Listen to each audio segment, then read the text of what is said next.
Okay, this time I'm going to try to make the video without doing it directly to YouTube and seeing if I can get this to not corrupt this time. We'll see. Since I already did once and it didn't work, so let's try it again. Alright, today we're going to talk about parameterized surfaces and integrals.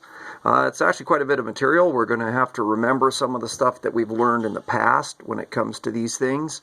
And so we'll do our best to see what you guys remember and see if we can get you to understand these things. Alright, let's start off. So first, what is this, a parameterized surface? So a parameterized surface is basically, if you remember, a surface was when we had some function in terms of x, y, and z. Something that was all in terms like x and y defined z, and we got some sort of surface there. So for instance, if I did something like x plus y plus z equals 6, we'll get some sort of surface. So a parameterized surface, though, what we do is we express our surface in terms of u and v, where u defines the x, I should say, u and v define the x, u and v define the y, and u and v define the z, depending upon some function of u and v for x, some function for u of v for y, and some function of u of v for z. And that's what we mean when we say a parameterized surface.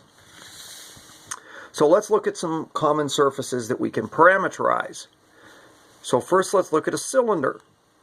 So with a cylinder, the two variables that we would want to use to parameterize the x, the y, and the z are going to be theta and z.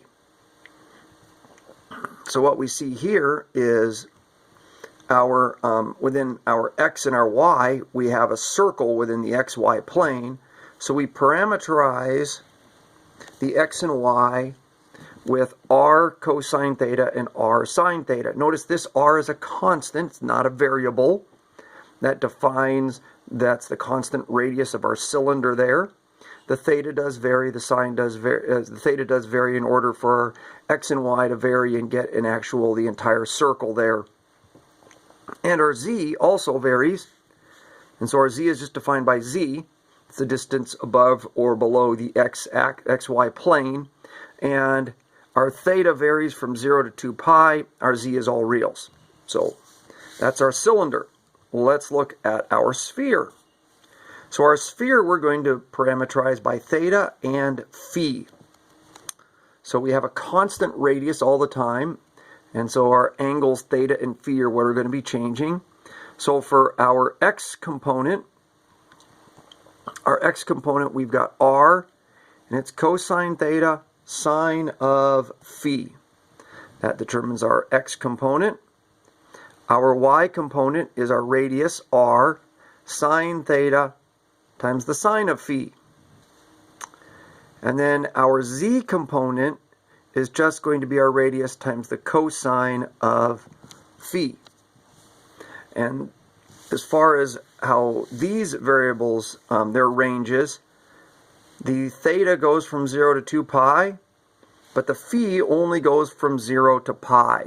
So 0 to pi takes us from the top all the way to the bottom, and then we don't need to complete the whole circle because theta is taking it all the way around the full circle in terms of the xy plane. So if we go simply from the top of z to the bottom of z, that is enough once we revolve the thing a full turn in the xy plane.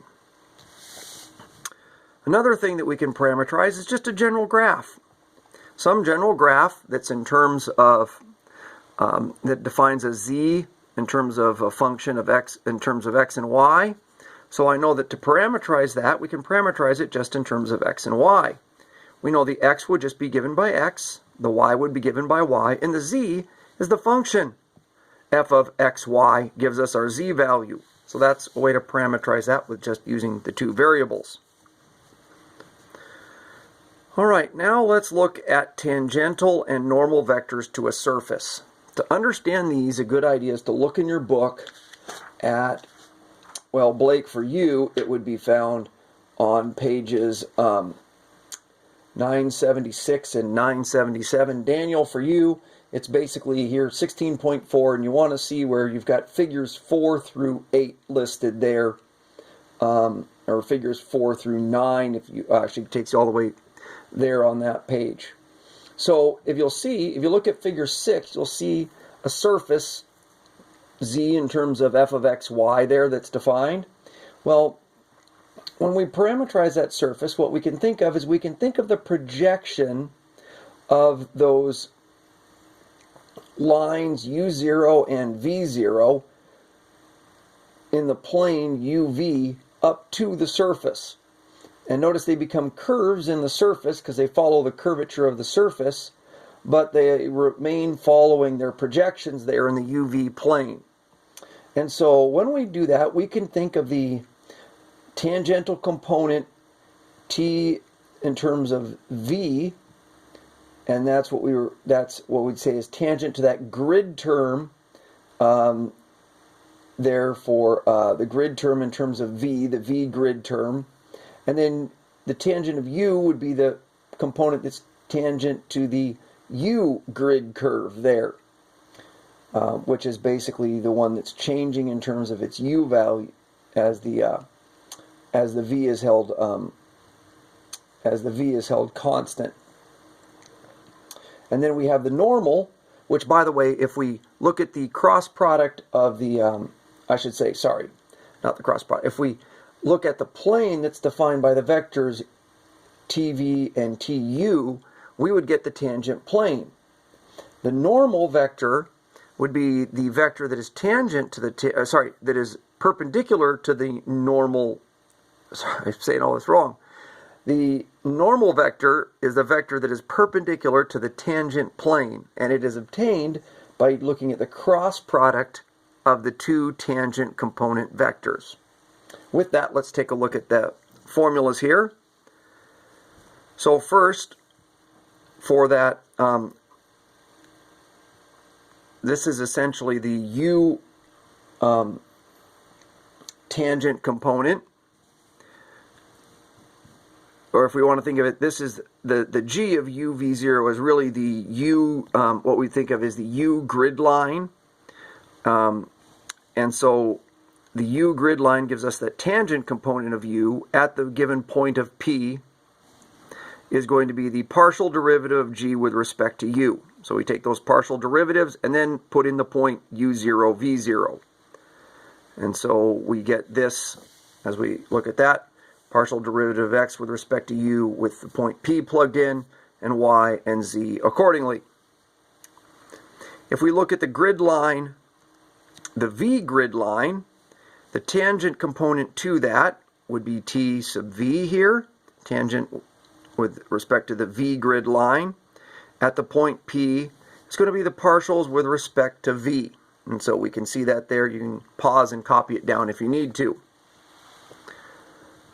Now for the normal vector at P, what we see we're going to do is that normal at that point P at u sub 0, v sub 0, we're going to go and we're going to take the cross product of those tangent vectors, tu and tv, and that will give us, and we do refer to that as being regular if it's not equal to 0. All right. Last thing, area of a surface. So if we have a surface and we want to know what its area is, what we do is we find that area is equal to the double integral over the domain D of the surface that we're talking about. The domain is that, by the way, that domain is the projected domain onto the into the UV plane. So that's that projected domain in the UV plane. And we've got the magnitude of the normal vector, du dv. And that's what we get there for area. All right, let's look at some examples. First example, number 2. Number 2, they give us a parameterized surface. They give us g of r theta is equal to, in the x components, r cosine theta, y is r sine theta, and z is 1 minus r squared. This is actually a paraboloid. if you want to think of it that way, is what it actually looks like. And so what we see happening here is in the xy plane we have circles. That's the r cosine theta and the r sine theta. And with all planes parallel to the xy plane, we have circles. Planes, we'll see what we have there as far as the z is concerned and what those look like. They generally look like parabolas when we take planes that are perpendicular to the x or to the y that are parallel there to z.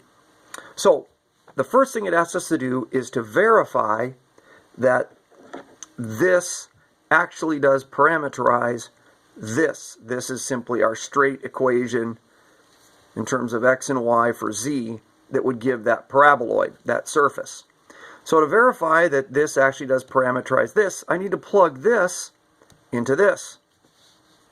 So I plug that in there, and I'm going to verify that when I plug the x and the y in here that I actually do get the z as given by this parameterization. So I plugged in the r cosine theta for x, r sine theta for y, factored out the r squared and the negative, and I get 1 minus r squared.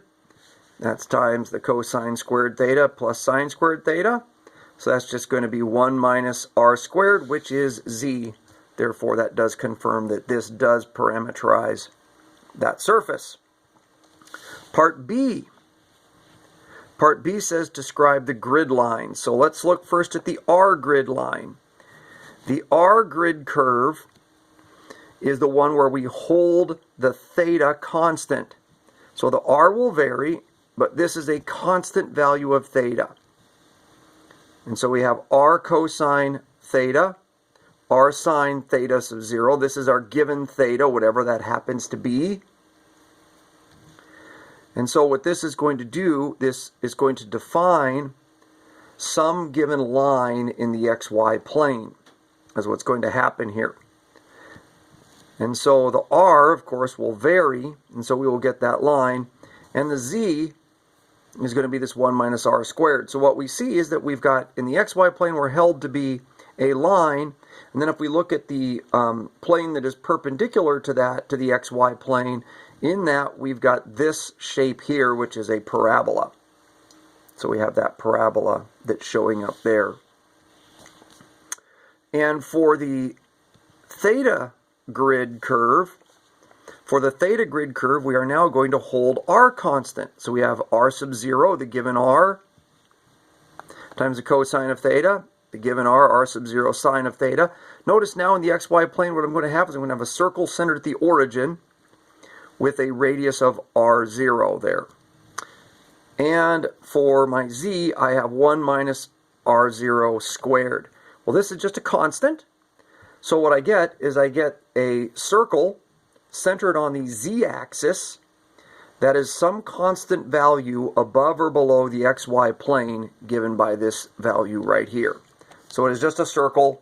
It is parallel to the xy plane. It is centered on the z-axis. And this is its distance above or below the xy plane. Let's look at another example. Let's look at 8. So for 8, we are given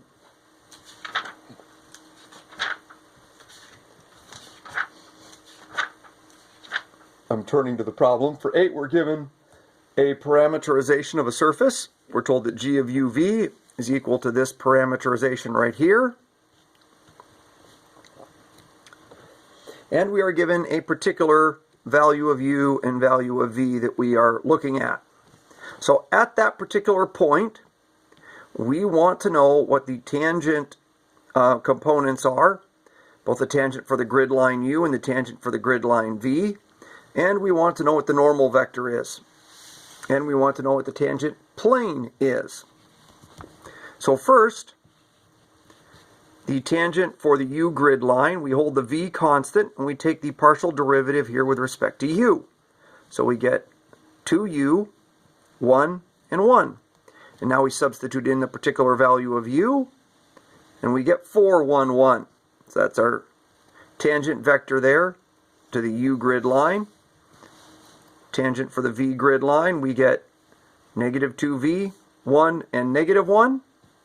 Plugging in the 3, we get negative 6, 1, and negative 1. Now we need to get our normal vector. So for our normal vector, we will take the cross product of our two tangent vectors. So first for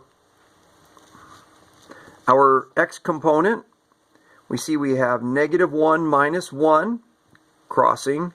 Negative 1 minus 1, so we have negative 2.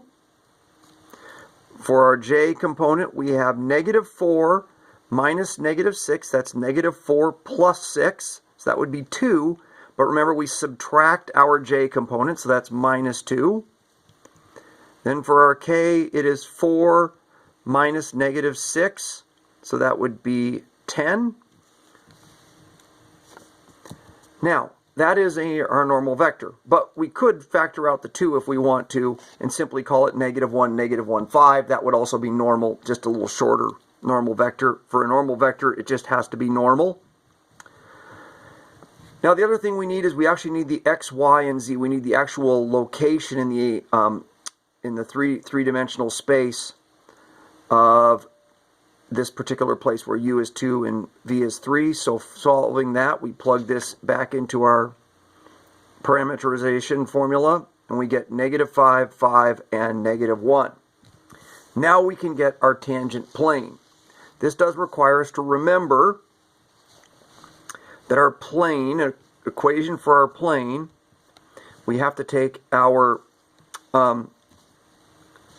vector of x minus our point, well, basically what it is it's our vector with x, y, z minus these given particular values here. So we have x minus negative 5, y minus 5, and z plus 1, dotted with our normal vector. And our normal vector is here. So when I dot product that, and I set that equal to 0, when I dot product that, I get negative 2 times x plus 5 plus negative 2 times y minus 5 plus 10 times z plus 1 equals 0. I can go ahead and divide through by 2 here to make this simpler. And then I'm going to go express my equation. Notice I've got negative x. I'm already divided through by 2. Negative y, 5z, equal to, and now I'll move my constants over there. These constants cancel because I've got negative 5 and positive 5. This one becomes, remember, I've divided by 2, so this is just 5, so I get equal to negative 5. Okay, there's my equation for my tangent plane. There's the homework. Do number 1, number 3, just parts A and B, number 5, just part A, number 7, and number 9. And I hope this video will upload. Let's see how it goes. All right, we'll see you guys.